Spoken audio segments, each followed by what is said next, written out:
पाकिस्तान और सऊदी अरब के बीच defence deal हुई है। सऊदी अरब पाकिस्तान के बीच 17 सितंबर 2025 को रियाद में स्ट्रेटेजिक म्यूचुअल डिफेंस एग्रीमेंट हुआ। शहबाज शरीफ और सऊदी के क्राउन प्रिंस सलमान ने इस डील पर दस्तखत किए।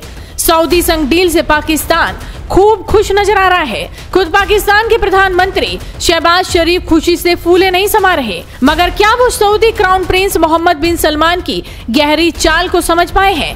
भले ही पाकिस्तान मन ही मन खुश हो, मगर इसमें उसका फायदा कम और सऊदी अरब का फायदा ज्यादा नजर आ रहा है। इसकी सबसे बड़ी वजह है पाकिस्तान का परमाणु संपन्न देश होना। जी हाँ, पाकिस्तान एक न्यूक्लियर वेपन वाला देश है। सऊदी अरब के पास अब तक परमाणु हथियार नहीं है। यही वजह है कि सऊदी के क्राउन प्रिंस मोहम्मद बिन सलमान ने बहुत सोच समझ कर ये डील की है। इसमें पाकिस्तान का कम और सऊदी का फायदा ज्यादा नजर आ रहा है। इस डील के बाद ये कहा जा रहा है कि ये डिफेंस डील सऊदी अरब को पाकिस्तान के परमाणु हथियारों का अप्रत्यक्ष तौर पर फायदा दिला सकती है।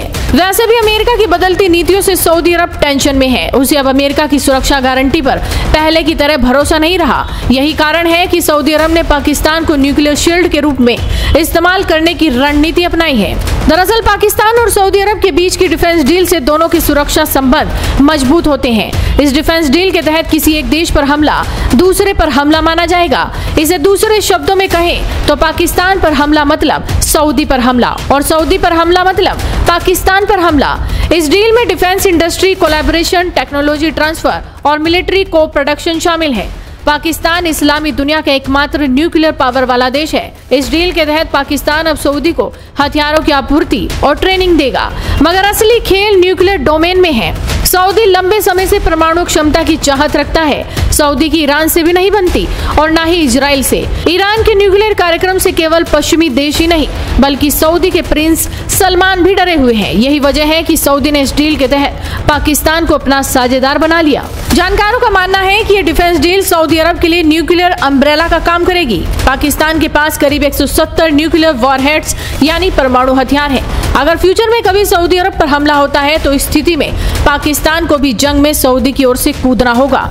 ऐसे में पाकिस्तान की न्यूक्लियर थ्रेट सऊदी अरब की सालों साल रक्षा कर सकती है। उधर पाकिस्तान के शहबाज शरीफ को ये डील आर्थिक राहत लग रही है। ये सच है कि सऊदी पाकिस्तान की पैसों से खूब मदद करता है, मगर उसने इसकी इस डील से कीमत वसूल ली। सऊदी के लिए Pakistan nuclear umbrella safety feature की तरह काम करेगा। सऊदी ने पहले भी पाकिस्तान को अरबों डॉलर की मदद दी है, लेकिन क्या शहबाज शरीफ सऊदी की चाल समझ पाए? भले ही पाकिस्तान को सऊदी का पैसों से समर्थन मिलता रहेगा, मगर बदले में उसने परोक्ष रूप से न्यूक्लियर पावर तो हासिल कर ही ली। सऊदी आर्थिक रूप से बहुत मजबूत है। वो तेल का बड़ा निर्यातक है। उसके पास तेल के खान ही खान है। इसके दम पर उसकी तूती बोलती है, मगर सैन्य लिहाज से सऊदी कमजोर देश है। इसीलिए सऊदी अरब के प्रिंस सलमान ने दिमाग लगाया और पैसों से तंग पाकिस्तान को अपना डिफेंस पार्टनर बनाया। सऊदी का असल मकसद न्यूक्लियर बैलेंस ही है।